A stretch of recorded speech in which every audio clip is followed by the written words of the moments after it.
Hechos capítulo 5.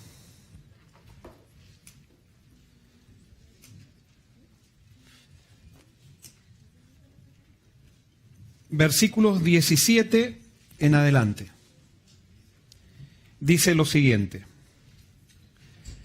Entonces, levantándose el sumo sacerdote y todos los que estaban con él, esto es, la secta de los saduceos, se llenaron de celos y echaron mano a los apóstoles y los pusieron en la cárcel pública. Mas un ángel del Señor, abriendo de noche las puertas de la cárcel y sacándolos, dijo: Id, y puestos en pie en el templo, anunciad al pueblo todas las palabras de esta vida.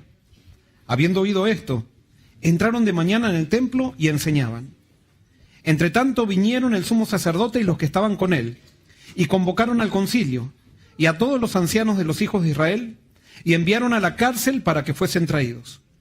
Pero cuando llegaron los alguaciles, no los hallaron en la cárcel.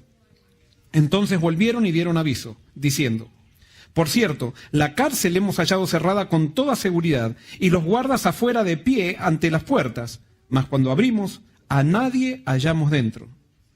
Cuando oyeron estas palabras, el sumo sacerdote y el jefe de la guardia del templo y los principales sacerdotes dudaban en qué vendría a parar aquello. Pero viniendo uno, les dio esta noticia: He aquí, los varones que pusisteis en la cárcel están en el templo y enseñan al pueblo. Entonces fue el jefe de la guardia con los alguaciles y los trajo sin violencia, porque temían ser apedreados por el pueblo. Cuando los trajeron, los presentaron en el concilio y el sumo sacerdote les preguntó diciendo: ¿No os mandamos estrictamente que no enseñáis en ese nombre? Y ahora habéis llenado a Jerusalén de vuestra doctrina y queréis echar sobre nosotros la sangre de ese hombre. Respondiendo Pedro y los apóstoles dijeron: Es necesario obedecer a Dios antes que a los hombres. El Dios de nuestros padres levantó a Jesús, a quien vosotros matasteis colgándolo en un madero. A este Dios ha exaltado con su diestra por príncipe y salvador, para dar a Israel arrepentimiento y perdón de pecados. Y nosotros somos testigos suyos de estas cosas, y también el Espíritu Santo, el cual ha dado a Dios a los que le obedecen. Ellos, oyendo esto, se enfurecían y querían matarlos. Entonces, levantándose en el concilio un fariseo llamado Gamaliel, doctor de la ley, venerado de todo el pueblo, mandó que sacaran fuera por un momento a los apóstoles. Y luego dijo: Varones israelitas, mirad por vosotros lo que vais a hacer respecto a estos hombres. Porque antes de estos días se levantó Teudas, diciendo que era alguien. A este se unió un número como de 400 hombres, pero él fue muerto. Y todos los que le obedecían fueron dispersados y reducidos a nada. Después de este se levantó Judas el Galileo en los días del censo, y llevó en pos de sí a mucho pueblo. Pereció también él, y todos los que le obedecían fueron dispersados. Y ahora os digo: apartaos de estos hombres y dejadlos, porque si este consejo o esta obra es de los hombres, se desvanecerá. Mas si es de Dios, no la podréis destruir. No seáis tal vez hallados luchando contra Dios. Y convinieron con él. Y llamando a los apóstoles, después de azotarlos, les intimaron que no hablasen en el nombre de Jesús y los pusieron en libertad. Y ellos salieron de la presencia del concilio gozosos de haber sido tenidos por dignos de padecer afrenta por causa del nombre. Y todos los días en el templo y por las casas no cesaban de enseñar y predicar a Jesucristo. Aquí encontramos un pasaje muy interesante. Ahora vamos a ver el resultado de ser fieles a Jesucristo. El resultado de hacer lo que Jesucristo manda. Y esta es una de las piedras de tropiezo más grandes que tiene el cristianismo.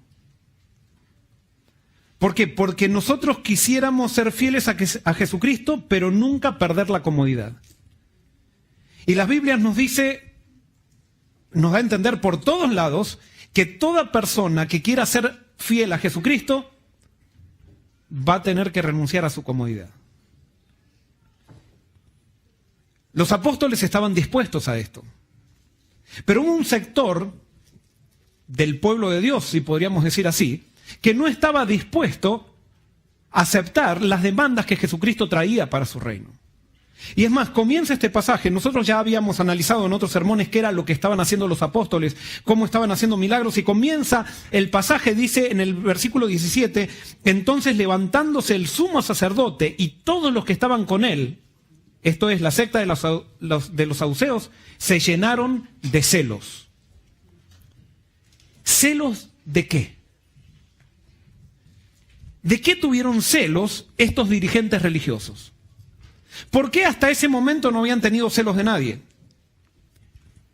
Y la razón la podemos encontrar en los versículos anteriores, en el capítulo 5, versículos 12, en adelante dice, y por la mano de los apóstoles se hacían muchas señales y prodigios en el pueblo, y estaban todos unánimes en el pórtico de Salomón. De los demás, ninguno se atrevía a juntarse con ellos, mas el pueblo los alababa grandemente. Y los que creían en el Señor aumentaban más, gran número así de hombres como de mujeres. Y aquí quiero hacer un alto que dije el sermón pasado. ¿Por qué nadie se quería unir con ellos? Porque Dios se había manifestado con poder en la obra hipócrita de Ananías y Zafira. Cuando hay un movimiento puro que viene de Dios, nadie tiene que controlar a nadie. El que purifica el movimiento es Dios. Y ¿saben qué? Si nosotros queremos ser parte, dijimos que estamos predicando estos sermones porque nosotros queremos volver volver a experimentar o experimentar la experiencia de la Iglesia Apostólica. Si nosotros vamos a experimentar la experiencia de la Iglesia Apostólica, ¿quién se va a encargar de purificar esta iglesia? No voy a ser yo, no va a ser el primer anciano, no va a ser ninguna persona, Dios se va a encargar. Ahora, cuando Dios limpia, limpia muy bien. Dios limpia muy bien. Y como dijimos el sermón pasado, con Dios no se puede jugar. Ananías y Zafira quisieron jugar con Dios en un movimiento que era puro y Dios mismo actuó. Y eso va a pasar también en los movimientos que surjan en la iglesia donde Dios sea el centro. Dios se va a encargar de purificar cada movimiento. No vamos a ser nosotros. Y por eso, esto es un principio que tengo como pastor. Ustedes se han dado cuenta en los 3 años que estoy de pastor acá que ustedes no me han visto a mí como un policía persiguiéndolos a ver cómo ustedes se portan, cómo no se portan, qué comen, qué no comen, qué se visten y qué no se visten. No me interesa, esa no es mi función. Primero como pastor me tengo que preocupar yo por estar cerca de Cristo, esa es mi primera. Y segundo, como pastor tengo que ayudarlos o motivarlos a ustedes para que todos nos acerquemos a Cristo. Y ¿saben qué? Si estamos todos cerca de Cristo, una persona que no es sincera no soporta la fidelidad, no soporta el Espíritu de Cristo. Y si quiere jugar con eso, tarde o temprano Dios se manifiesta y hace surgir el pecado. No necesitamos nosotros estar persiguiendo al pecado. Nosotros al único que tenemos que perseguir es a Cristo. Tenemos que seguir a Cristo. Y cuando seguimos a Cristo, Dios se encarga de purificar a su iglesia. La persona que no quiere seguir a Cristo incluso no soporta el testimonio de la palabra. Le encanta quizás estar activa en la iglesia, le encanta ser responsable en la iglesia, le encanta llevar cosas adelante, pero no soporta el testimonio de la palabra, porque la palabra y el evangelio siempre incomodan. Y entonces por eso, muchas veces, ante la incomodidad del evangelio, yo tengo que tomar una decisión. O lucho contra el que porta el evangelio, o más vale hagamos lo que dice Jesús. Si no quieres estar conmigo, está muy bien, yo te respeto, dice Jesús. Pero no molestes a nadie. No pongas palos en la rueda. Porque si pones palos en la rueda, dice Jesús, más vale agárrate una piedra de molino y atala al cuello. Y tírate en el medio del mar, antes que caer en las manos de Dios. No porque Dios se enoja, pero ¿sabes qué? Dios defiende a sus hijos. Dios defiende su pueblo, cuando su pueblo hace de Dios el centro. Y por eso, si hay algo que no quiero, es que esta iglesia en alguna vez haya control. El control no es de Dios, el control es de Satanás. Dios lo que hace nos motiva y nos lleva por los caminos que Él quiere que vayamos. Ahora, ¿cuáles eran las razones por las cuales estos dirigentes religiosos tuvieron celos? El éxito de los apóstoles les molestaba y por eso en el versículo 15 dice, tanto O sea, los apóstoles empezaron a tener mucha influencia en el pueblo. Y entonces en el versículo dice, tanto que los del pueblo sacaban los enfermos a las calles y los ponían en las camas y lechos, para que al pasar Pedro, en lo menos su sombra, cayese sobre alguno de ellos. Y aún de las ciudades vecinas, muchos venían a Jerusalén trayendo enfermos y atormentados de espíritus inmundos, y todos eran sanados. Imagínense esta escena. Pedro y los apóstoles caminando por las calles de Jerusalén y la gente sacaba los lechos, y acá es interesante porque dice camas y lechos. Y cuando dice camas, utiliza un término que es clinón. ¿Qué es clinón? En esa época solamente los ricos tenían camas, los demás tenían lechos. Entonces, no solamente ahora los discípulos que eran pescadores sin instrucción, que no se habían preparado en ningún seminario, ahora ellos iban caminando por Jerusalén y los ricos sacaban la cama a la vereda para que cuando pasen los discípulos hagan un milagro. Y los pobres, ricos y pobres unidos en un mismo movimiento.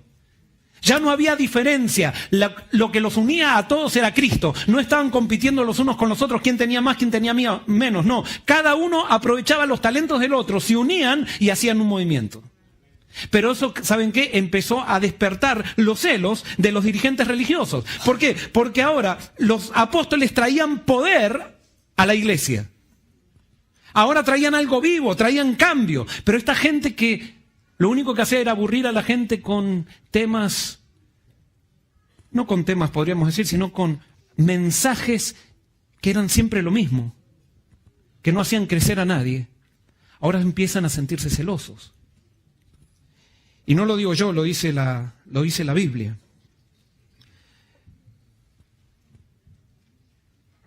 ¿Cuál era el problema de estos dirigentes religiosos? Estaban los saduceos y los fariseos. Los saduceos era una secta que estaba dentro del pueblo de Dios, que ellos se caracterizaban por ser fieles a la Torá, de Génesis a Deuteronomio. Para ellos eso era lo único y todo lo demás era añadidura. Pero ellos no creían, los saduceos no creían en la vida eterna, no creían en la resurrección, ni creían que había ángeles tampoco. Por lo tanto, se habían vuelto totalmente materialistas. Ellos vivían para el presente y por eso ellos estaban metidos en la política. Y por medio de política era que ganaban los puestos dentro del sistema religioso. Es más, Elena de White nos dice que algunos habían hasta asesinado para poder llegar a ser sumos sacerdotes. Pero sin embargo, eran sumos sacerdotes. Sin embargo, ministraban los ritos que todo el mundo consideraba sagrados. ¿Por qué? Porque la iglesia también puede transformarse en un sistema político. Cuando perdemos a Cristo de vista, la iglesia llega a ser simplemente otro producto de la cultura. La gran, ¿cómo podría decir? La gran falacia de esto es que la iglesia puede transformarse en un producto de la cultura y nosotros la pintamos como si pareciera algo de Dios simplemente por aferrarnos a ciertas creencias. Pero no tenemos una experiencia con el Dios que decimos seguir a través de las creencias. Y eso era lo que pasaba con este dirigente. Y estaban entonces los fariseos, que eran la otra parte del sector religioso. Los fariseos, los saduceos eran los ricos y los que estaban más metidos en la política, y los fariseos eran los que tenían más influencia en el pueblo. Y los fariseos no creían solamente en el Pentateuco, sino que ellos creían en todo el Antiguo Testamento, pero también creían en todas las tradiciones que le habían agregado al Antiguo Testamento. Y entonces para los saduceos, que eran los liberales, ellos decían, son unos fanáticos, inventaron un montón de cosas, no queremos saber nada con esto. Entonces los saduceos decían, nosotros somos los de mente amplia.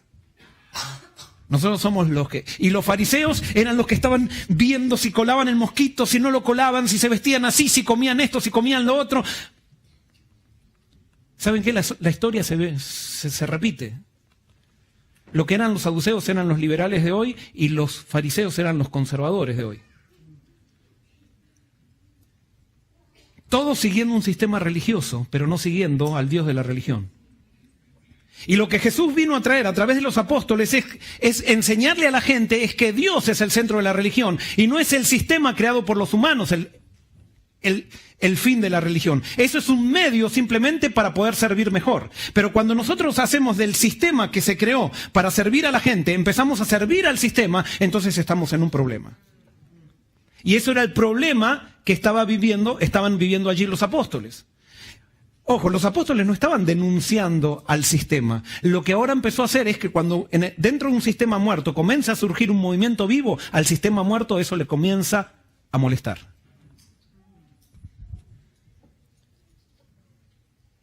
Cuando nos identificamos con una corriente, ya no defendemos la verdad, sino que defendemos nuestro bando. Y es por eso yo a veces tengo mucho miedo de las personas que dicen, yo soy conservador.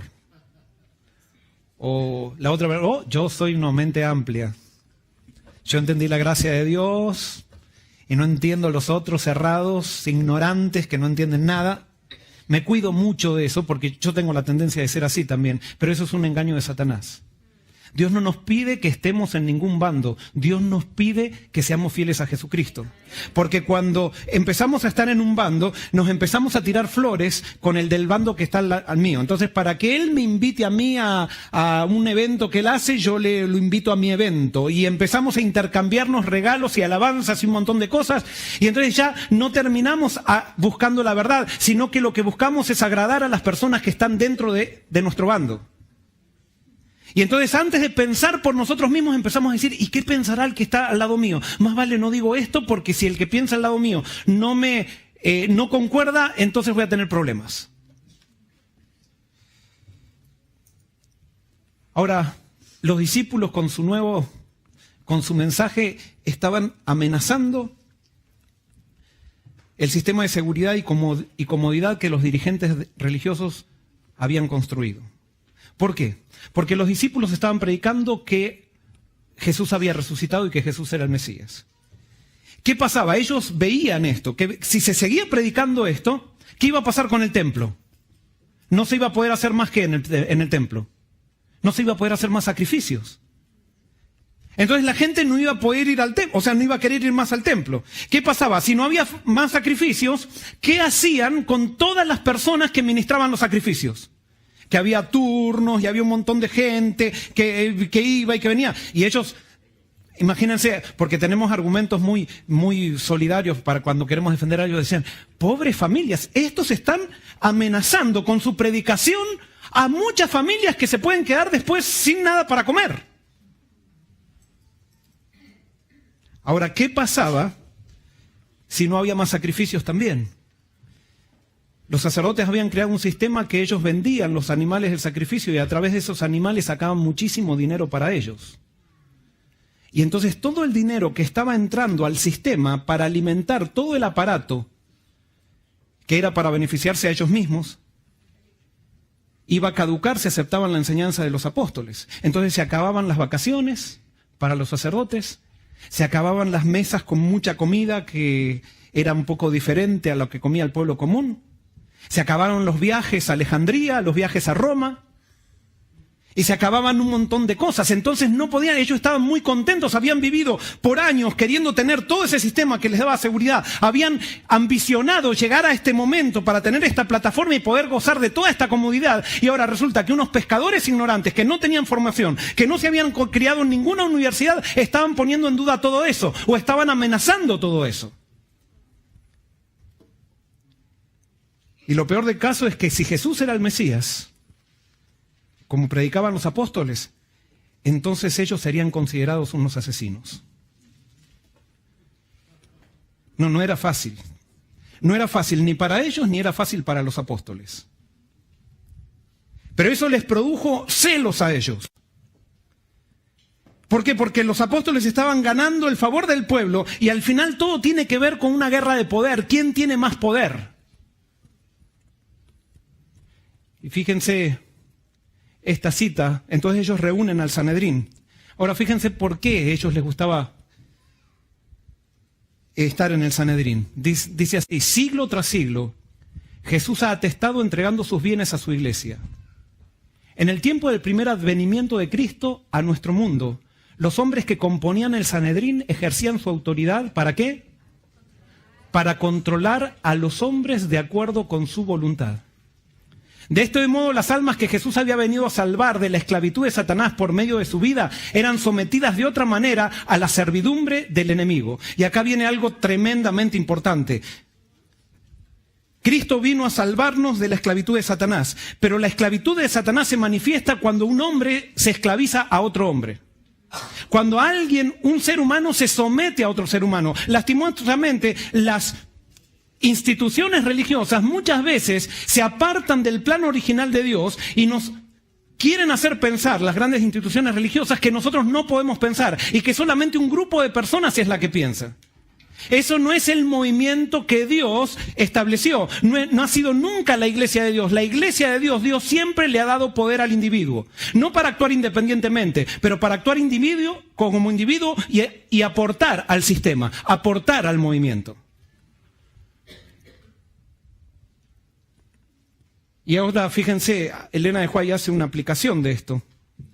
Y esto es lo que pasaba en un movimiento. Esto es muy difícil a veces verlo en una institución, pero esto es lo que pasa en un movimiento. Dice, si un hombre confía en sus propias facultades y trata de ejercer dominio sobre sus hermanos, creyendo que está investido de autoridad para hacer de su voluntad el poder dominante, el procedimiento mejor y el único seguro consiste en ¿qué?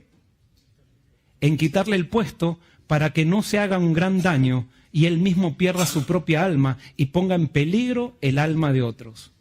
O sea que por el bien de esa persona, eso se hace en un movimiento, por el bien de esa persona, se le quita el puesto a esa persona. No para castigarlo, sino para salvarlo. Porque es como un niño que uno le entrega un bisturí. Un bisturí en la mano de un cirujano puede salvar una vida, pero un bisturí en la mano de un niño puede matar vidas. Y puede matar la vida del niño. Entonces, por eso, las personas que no están entregadas a Dios no saben manejar el poder. Y cuando tienen poder, lo usan para pisotear a otras personas. Y por eso lo mejor sería no darles poder hasta que aprendan a manejar el poder. Todos vosotros sois hermanos. Esta disposición a dominar sobre la heredad de Dios causará una reacción a menos que estos hombres cambien su conducta. Los que ocupan puestos de autoridad deben manifestar el espíritu ¿de quién? De Cristo. Deben tratar como Él lo haría con cada caso que requiera atención. Deben estar imbuidos del Espíritu Santo. El cargo no engrandece un hombre, ni una jota ni una tilde, a la vista de Dios. Solo valora el carácter. Y como estos dirigentes religiosos querían controlar y no soportaban la influencia de los apóstoles, fueron por la fuerza y los llevaron a la cárcel. Ahora, nosotros dijimos que negaban la resurrección y negaban a los ángeles. Ahora, los apóstoles están todos en la cárcel y resulta que a la noche se aparece ¿quién en la cárcel? Un ángel. Un ángel que los saduceos negaban. Y entonces les dice, miren, salgan de acá, váyanse. Y ahora este ángel es un poco rebelde. Porque ¿qué les dice el ángel? Podría haberle dicho el ángel, bueno, vayan y salgan corriendo y huyan. Y el ángel ¿qué les dice? No, vayan, ustedes fueron tomados, los trajeron a la cárcel del templo, se van al templo y sigan enseñando lo que estaban enseñando. ¿Qué ángel rebelde? Entonces, para los saduceos podrían haber argumentado diciendo, no, ese no puede ser un ángel, está desafiando el sistema.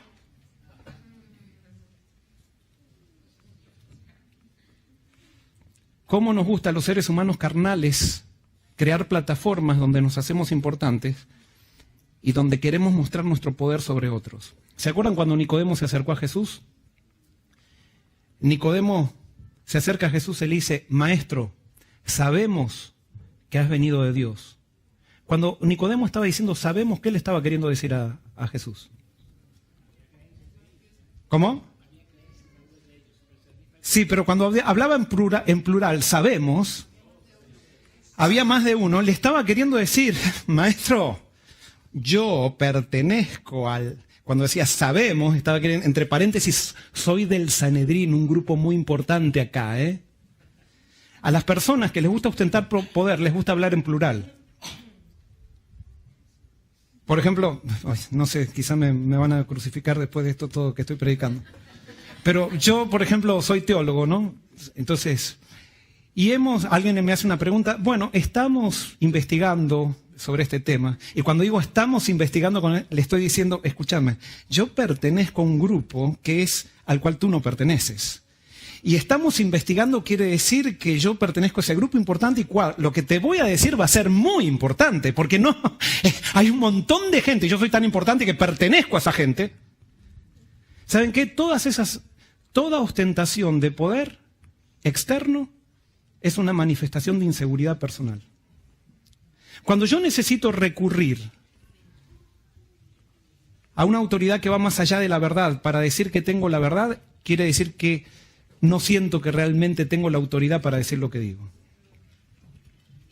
Y por eso ustedes nunca van a ver a Jesús con ningún tipo de esas cosas artificiales que nosotros los seres humanos nos gusta usar. El Hijo de Dios, el Dios que creó el mundo, se escondió atrás de un humilde carpintero. Se disfrazó de un carpintero. Porque Él no quería que le crean porque venía con la gloria. Él quería que le crean por lo que decía. Y que cada uno analice lo que decía. Y no que se sientan impresionados por la forma o la gloria. Es por eso que cuando se encontró cuando había resucitado y se encontró con los caminantes que venían de Emaús, Él podría haber venido así como Superman y haberse presentado con las heridas y mostrando, ¡resucité! Y entonces, ¿pero qué hubiera pasado? Si hubiera hecho eso, esos de Emaús, los discípulos de Emaús, hubieran estado preguntando, ¿y cómo resucitaste? ¿Y cómo fue la muerte? A ver, mostrame tus heridas, mostrame tu costado. Se hubieran encandilado y concentrado en todo lo exterior, y lo que Jesús quería era hablarles de la Biblia. Y por eso se escondió atrás de la imagen de un forastero, para que ellos simplemente escuchen lo que Él decía y no se vayan por las cosas externas de Él. Imagínense si el Dios del universo hizo eso, ¿cuánto más nosotros tendríamos que hacer eso cuando no tenemos nada que ofrecer? Pero porque nosotros no tenemos nada que ofrecer, entonces nos gusta aparentar un montón de cosas que no somos para impresionar a los demás. Y nos refugiamos atrás de los sistemas, nos refugiamos atrás de los puestos, queremos impresionar a la gente con lo que hemos hecho, Y Dios quiere que tú impresiones solamente con una cosa, con que la gente vea a Cristo en ti. Esa es la única impresión que tú y yo tenemos que tener.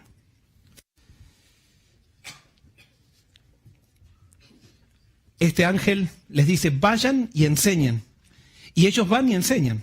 Pero entonces se reúnen al otro día. Los saduceos llaman a los fariseos, llaman a los ancianos y dicen, ahora vamos a decidir. ¿Y saben cuál era el propósito que tenían estas personas? Ellos querían acusar a los apóstoles de la muerte de Ananías y Zafira. Y estaban usando ese argumento. Lo habían planeado todo para que todo el mundo se ponga en contra de ellos.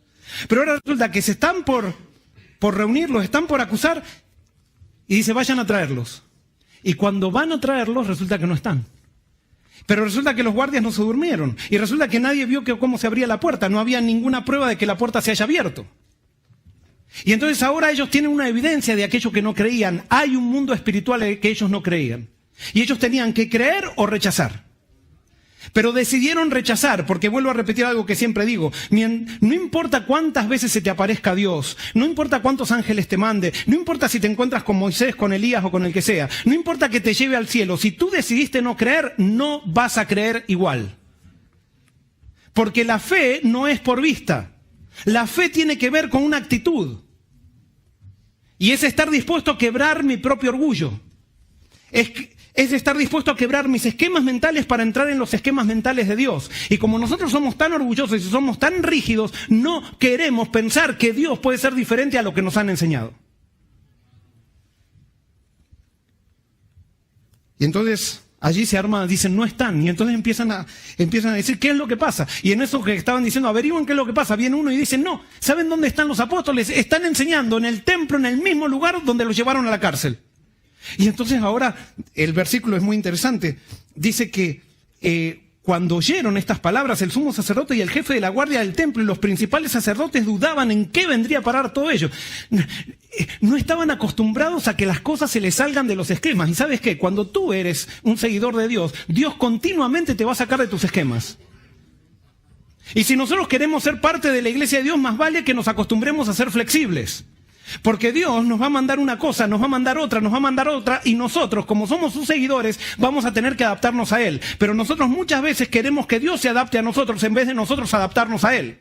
Y eso era lo que pasaba con estos dirigentes. No podían entender que Dios era diferente a ellos. Y que Dios continuamente nos sorprende. No estaban acostumbrados a avanzar por fe, solamente por cálculos. Lo que ellos sabían que se podía hacer, lo que no se podía hacer no se hacía, lo que ellos creían se tenía que hacer y lo que no se creía no se hacía. Y ese es el gran problema de pertenecer a una iglesia que se basa en un credo. Las iglesias que se basan en credos, en creencias, no están dispuestas a seguir las manifestaciones de Dios, las nuevas manifestaciones que Dios trae continuamente. Y por eso, yo no sé si aquí hay alguna visita, pero si tú estás buscando una iglesia, busca una iglesia que tenga una teología dinámica.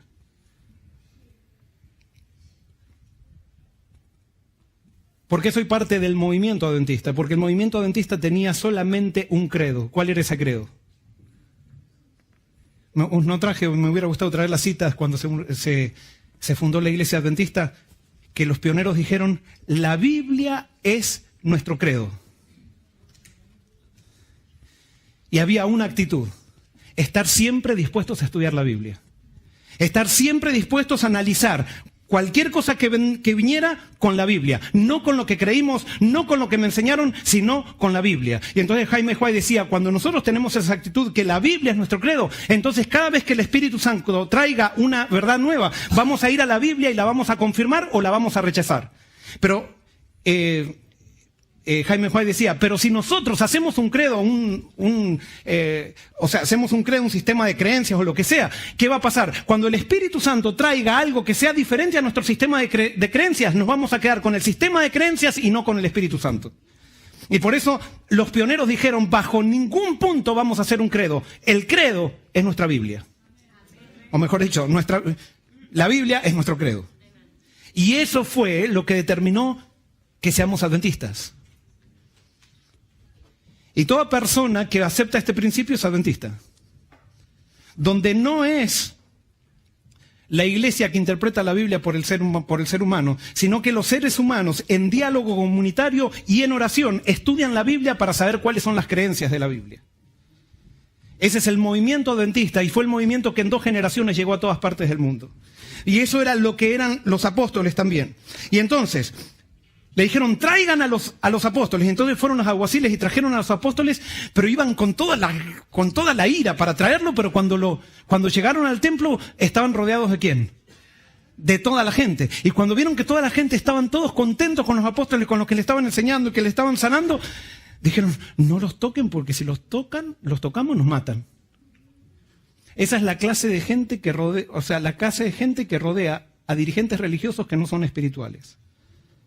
Hacen todo por conveniencia. En los sistemas políticos no hay principios, sino que yo hago lo que me conviene o lo que no me conviene. Y por eso ustedes van a ver, los políticos dicen tantas cosas en las campañas y después cuando llega el momento que gobiernan hacen cualquier cosa. Y la otra vez estaba escuchando que estaba un periodista diciendo cómo este candidato en Virginia va a decir lo que dijo. En Virginia tendría que haber dicho otra cosa para que la gente lo acepte. O sea, de alguna manera los periodistas entienden que el político tiene que mentir para que la gente los vote. Y esa ha llegado a ser, esa filosofía ha permeado todos los estratos sociales. Y ahora llegamos a un momento que hasta en las iglesias la gente opina lo que le conviene. No lo que debe, sino lo que le conviene. Porque estamos todos perteneciendo a un bando. Pensamos que ser parte del pueblo de Dios es pertenecer a una denominación, una institución. No. Ser parte del pueblo de Dios es pertenecer a un movimiento. Un movimiento que está basado en principios muy claros. Ahora, cuando los traen a los apóstoles y les dicen, ¿por qué están haciendo esto? Y ahí leo el versículo 27 y ahora voy a leer, llego al corazón de todo esto. Dice, cuando los trajeron, los presentaron en el concilio y el sumo sacerdote les preguntó diciendo, ¿no os mandamos estrictamente que no sean enseñanzas en ese nombre? Y ahora habéis llenado a Jerusalén de vuestra doctrina y queréis echar sobre nosotros la sangre de ese hombre. Respondiendo Pedro y los apóstoles dijeron, es necesario obedecer a Dios antes que a los hombres. Este es el principio fundamental del pueblo de Dios. Es necesario obedecer a Dios antes que a los hombres. Si nosotros estamos aquí hoy sentados, es por el hecho que hubo personas en el pasado que estuvieron dispuestas a obedecer a Dios antes que a los hombres. El gran problema es que muchas veces cuando las instituciones religiosas crecen, se hacen importantes, plataformas muy importantes, y empezamos a querer agradar a los hombres que están en la plataforma religiosa antes que a Dios. Eso no es movimiento, eso no es adventismo. Si nosotros queremos llegar a ser pueblo que prepare camino para la venida de Cristo, tenemos que obedecer a Dios antes que a los hombres. ¿Qué hubiera pasado si Moisés hubiera obedecido a los hombres antes que a Dios? ¿Hubiera habido salvación de Israel de Egipto? No hubiera habido. ¿Qué hubiera pasado si David hubiera obedecido a los hombres antes que a Dios? ¿Hubiera habido un reino de Judea o de gloria como el que fue el reino de David? No, él se hubiera sometido a Saúl enseguida. Porque Saúl era la autoridad. Y él no fue rebelde a Saúl, y eso hay que entender, porque a veces cuando alguien puede estar malinterpretando este mensaje y decir, ahora hay que ir a hacer revolución. No. Lo que Dios me pide es que permanezca firme y que no me deje mover de mis convicciones si estoy convencido que Dios me las dio. Y si estoy convencido que Dios me las dio a través de su palabra. ¿Qué hubiera pasado con los reformadores de la Edad Media? ¿Qué hubiera pasado con los valdenses si ellos se hubieran sometido a los hombres? Nunca hubieran hecho la reforma o empezado la reforma que se necesitaba hacer en la Edad Media. ¿Qué hubiera pasado con Lutero si él hubiera sido temeroso de los hombres antes que Dios? Ahora yo te hago una pregunta. ¿Qué pasará contigo si tú decides ser temeroso a los hombres antes que a Dios? ¿Qué pasará conmigo? Yo te voy a decir qué es lo que va a pasar. Lo más probable es que vivamos cómodos. Y ese es el gran problema. Ese es el gran problema que enfrenta la iglesia cristiana. Los cristianos nos hemos vuelto cómodos y no queremos ser perseguidos. El gran problema es que Jesús en toda la Biblia dijo que todo el que lo siga será perseguido. Y fíjense, 2 de Timoteo 3:10, no lo voy a leer porque ya estamos tarde, pero en 2 de Timoteo 3:10 dice, todo el que quiera ser piadoso en Cristo Jesús, ¿padecerá qué? Pero ahí no dice algunos. ¿Cuántos dice? Todos. Y entonces ahora estamos en un conflicto, hermanos, porque si nosotros queremos ser como los apóstoles y nosotros queremos ser una iglesia apostólica, ¿qué es lo que nos está profetizando Jesús? ¿Que vamos a padecer qué? Persecución. Ah, sí, claro, pastor, pero si desde de los conquistadores nos venimos preparando para la persecución. O sea, cuando venga la ley dominical nos van a perseguir. ¡No! Sí, eso puede ser, no, pero olvídate de la ley dominical. No nos van a perseguir por la ley dominical. Te van a perseguir porque eres fiel a Cristo, no por guardar un día. O sea, si te persiguen por guardar un día, tú no eres salvo todavía. O te están persiguiendo por un día. A ti te van a perseguir y a mí me van a perseguir cuando querramos vivir como Cristo vivió. ¿Y sabes qué? Jesús dijo, ustedes me serán testigos en Jerusalén, en Judea, en Samaria y hasta lo último de la tierra. O sea, que donde yo soy testigo, soy perseguido. Y ahora te pregunto, ¿dónde comienza la persecución entonces? ¿Dónde comienza? ¿A dónde me mandó a predicar Jesús primero?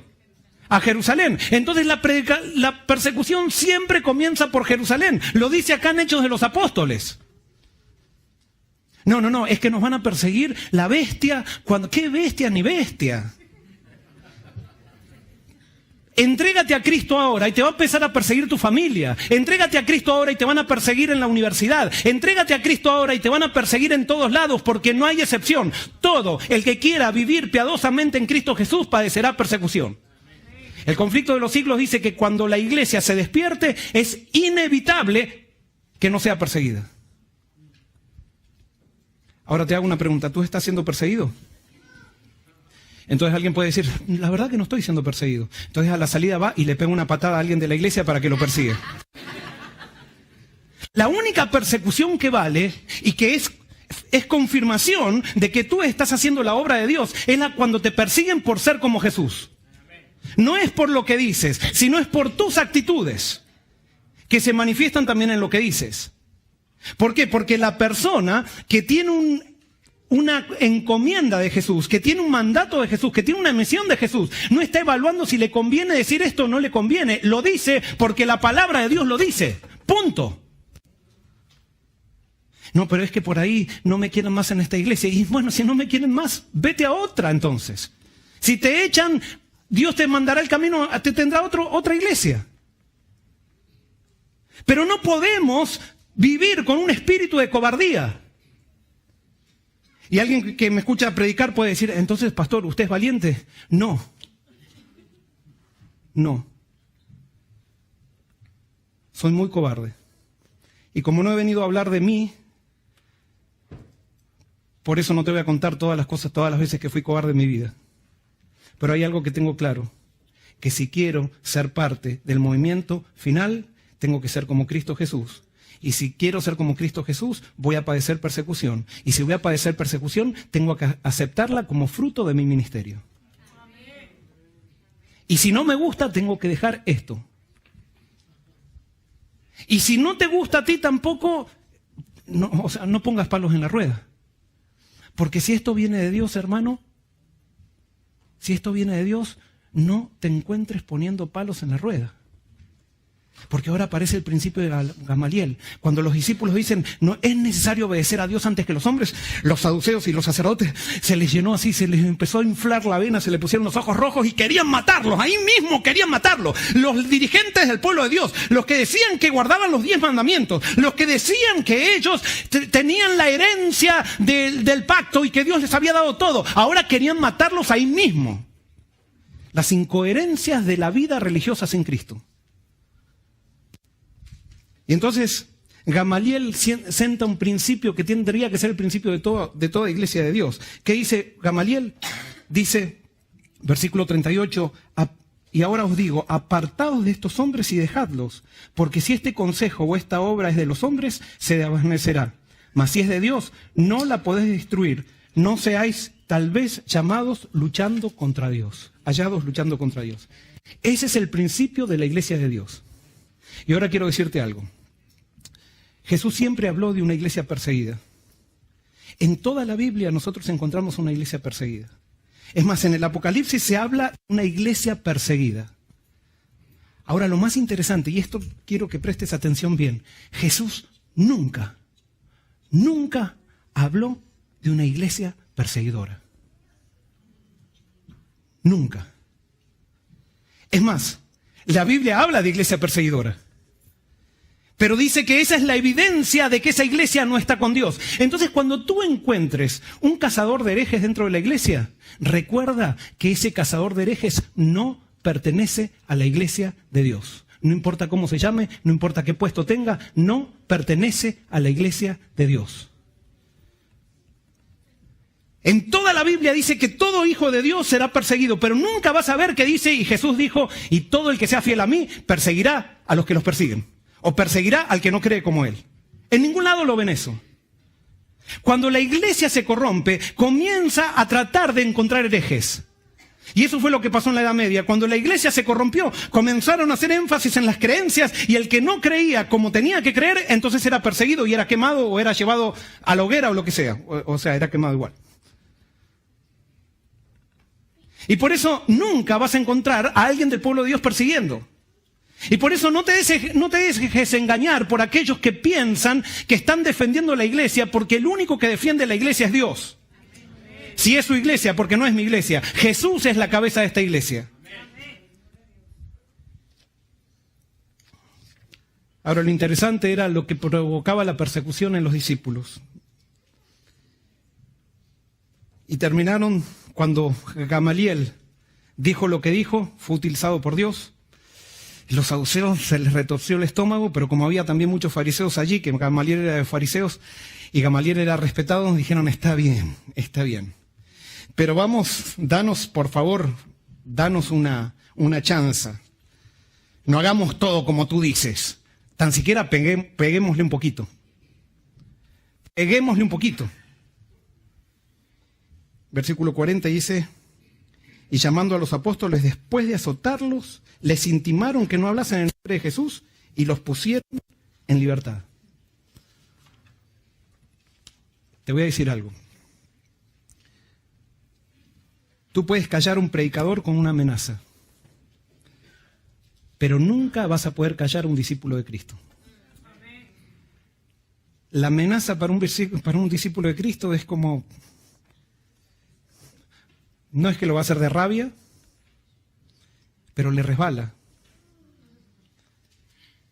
Es más, los azotaron. Y ellos ya estaban, como habían sido transformados por el Espíritu Santo, fíjense que no salieron diciendo, ¡y esto! ¡No los aguanto más estos dirigentes! Anás y Caifás no cambian más, no los soporto más. Dice, ¿cómo salieron después de ser azotados? Gozosos. Bienaventurados sois cuando por mi causa os vituperen y persigan y digan toda clase de mal contra vosotros mintiendo.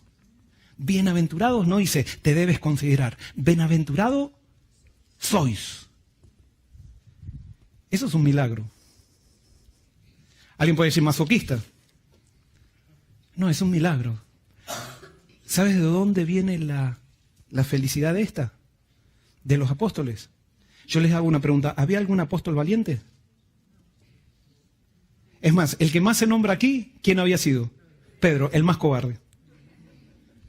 ¿Pero por qué se iba gozoso Pedro? Porque Pedro sabía que era un cobarde. Pedro sabía lo que había hecho con Jesús hace poco. Y ahora decía, esto no es mío, esto es un milagro. Jesús está trabajando en mí, gloria a Dios, no tengo más miedo. Lo único que quiero es hablar de Él y no me importa si me persiguen, si me azotan. Lo único que quiero es cumplir con la misión que Él me dio. Y si Él no se avergonzó por mí en una cruz y me perdonó todo lo que yo le hice, yo estoy dispuesto a hacer todo por Él. No porque tengo que pagarle algo, sino porque Él ya pagó todo para mí. Esa es la actitud de un discípulo de Cristo. Y es por eso que no podemos, como dice segunda de Timoteo, no puede haber en nosotros, segunda de Timoteo, versículo 1:7, dice, porque no os ha dado Dios espíritu de cobardía, sino de poder, de amor y de dominio propio. Dios no nos ha dado espíritu de cobardía. Si queremos ser parte del pueblo de Dios, tenemos que confesar nuestra cobardía y dejar que Dios sea valiente en nosotros. Y nosotros tenemos que permanecer firmes, no haciéndole guerra a nadie, no persiguiendo a nadie, pero sí manteniéndonos firmes aunque se desplomen los cielos. Y cuando alguien quiere hacernos hacer algo que va en contra de nuestra conciencia está por sobre las demandas de la gente. Porque es mejor obedecer a Dios antes que a los hombres. Y termino diciéndoles,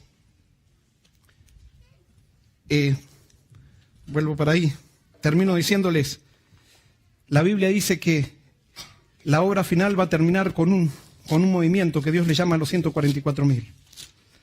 No tengo tiempo para demostrarles, pero sí podría decirles que los 144.000 se están formando. El año que viene posiblemente haga una serie sobre Apocalipsis aquí durante los sábados.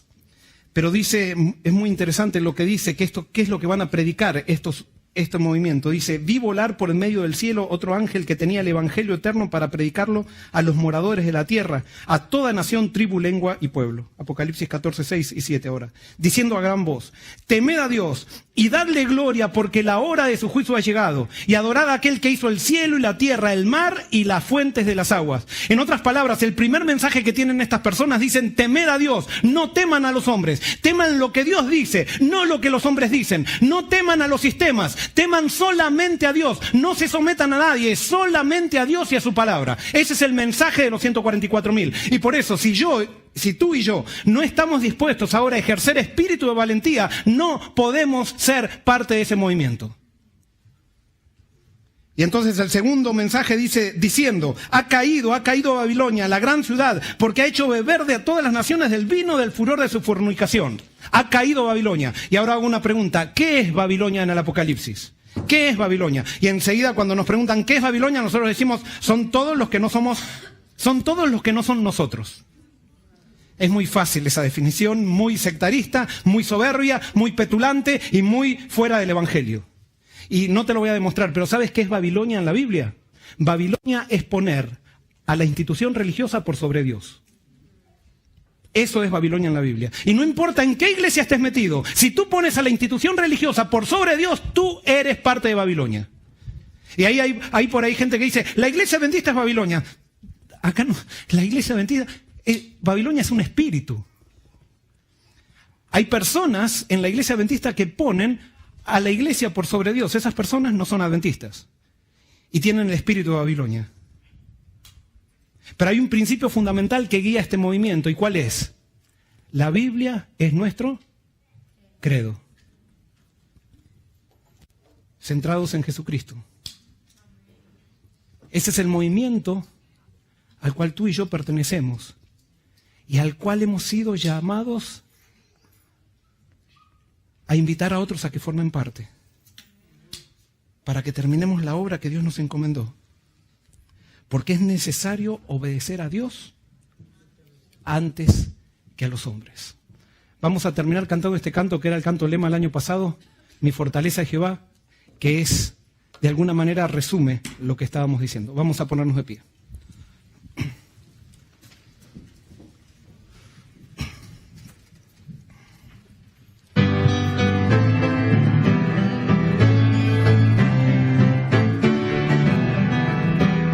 Mi fortaleza es Jehová, del hombre no temeré.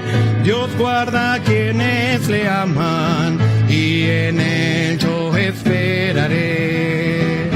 Dios guarda a quienes le aman y en él yo esperaré. Bendito sea Jehová, su pueblo en él confiará, levantará al caído, al humilde exaltará, no dejará a sus hijos, para siempre los salvará.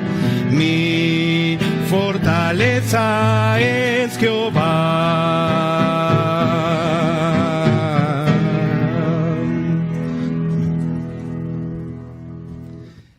Querido Señor,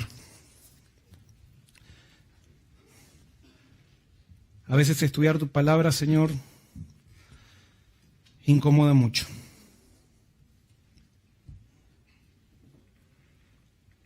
A veces queremos un camino de rosas, un camino de aplausos, un camino de éxitos humanos, cuando tú en toda la Biblia nos has prometido otra cosa.